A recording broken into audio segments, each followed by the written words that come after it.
Salam dostlar. Gəlin bugün 3-cü sinif səhifə 58-də Rock Around the Town kiçik şeirini oxuyaq, birlikdə tərcümə eləyək. Ondan əvvəl istəyərdim dostlar. Burada sözləri var, onları bir yerdə oxuyaq, bir-bir sözlərə baxaq, ondan sonra keçək şeirimizə. Hospital, hospital. Dostlar, gördüyünüz kimi şəklindən də xəstəxana deməkdir. School, school. Məktəb. Park, park. Bu çox asandır. Təbii ki, park deməkdir. Supermarket, supermarket. Supermarket. Bunda artıq bilirik. Sadəcə bir qədər vurğu dəyişikliyi var. Biz supermarket deyirik, ingilis dilində sadəcə onu supermarket deyirik. Vurğunu yəni birinci hissəyə qoyuruq. Bookstore, bookstore. Kitab mağazası. Dostlar, burada iki söz var. Book və store sözləri var. Book, kitab, store, mağaza. Bookstore, kitab mağazası. Library, library, kitabxana. Movie theater, movie theater. Dostlar, movie kinodur, theater teatrdır. Birlikdə adı kinoteatr. Firehouse, firehouse. Yanğın söndürmə məntəqəsi. Dostlar, fire yanğındır. House isə bildiyiniz kimi ilkin mənası ev deməkdir. Amma təbii ki, burada yanğın evi olmayacaq. Yanğın söndürmə məntəqəsi olacaq. House burada məntəqə mənasını verəcək.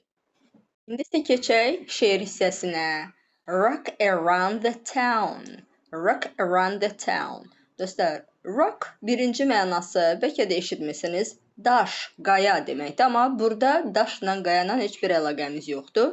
Rock'ın həm də gəzmək mənası var. Rock around the town, şəhərdə gəzək, gəzişək. Yəni şəhəri gəzməyə çıxıblar. Şəhərdə yerləşən bəzi yerlərlə tanış olmağa çıxıblar. Ona görə də başlığı da qoyublar. Rock around the town, şəhəri gəzək ya da şəhərdə gəzinti. Around da birinci mənası dostlar ətrafında deməkdir, amma yenə də burada şəhər ətrafında olmayacaq. Yəni şəhərin özündən söhbət gedir ki, şəhərdə gəzək. Let's rock around the town today. Gəlin bugün şəhərdə gəzək. We're in front of the school. Hey, hey, dostlar, burada mən birbaşa orada nə deyirsə dinləmədə onu oxudum. Burada bookstore da verib, school da verib. Dinləmədə schooldur. Yəqin ki, müəlliminiz sizə bunları dinlətdirir. Orada özünüz eşidirsiniz aydın şəkildə. We're in front of the school. In front of, dostlar, nəyinsə qarşısında deməkdir. Bunlara sözönülər deyirlər. In front of. Nəyinsə qarşısında və dostlar, burada bir haşiyə çıxım. Adətən bu O və F yazılan sözününü bəzən elə of oxuyurlar. Dostlar, bu of deyil. Of o vaxt oxuyuruq ki, bizdə O-dan sonra 2 dənə F gəlsin. Bunu of oxuyuruq. O və bir dənə F olanda biz onu av oxuyuruq. Neytral A və V. Av. Okay? So, we're in front of the school. Biz məktəbin qarşısındayıq. In front of, qarşısında deməkdir. It's next to the library. Bayaq dedik ki, library kitabxana deməkdir. Next to, yanında. Dostlar, düz yanında deməkdir. Yaxınlığında yox, qarışdırmayın. Yaxınlığında near'dır. Bu isə next to'dur. Next to, yəni tam onun yanında. O, nə dostlar? Yəni ki, məktəb. O, kitabxananın yanındadır. Let's play. Gəlin oynayaq. Let's rock around the town. Gəlin şəhərdə gəzək ya da şəhəri gəzək. Sizə necə rahatdır elə deyin.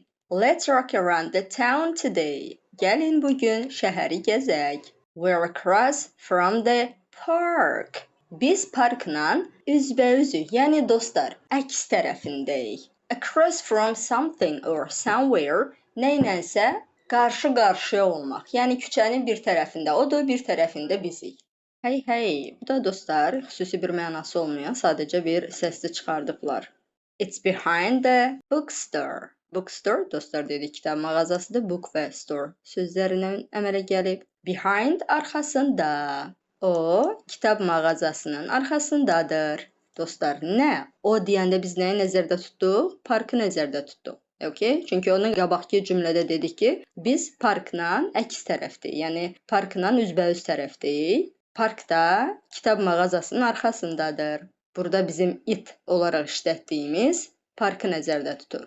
Let's play. Gəlin oynayaq. Let's rock around the town. Gəlin şəhəri gəzək. Bu qədər dostlar. Ümid edirəm sizin üçün maraqlı oldu. Fikirlərinizi rəy bölməsində gözləyirəm. Bye bye.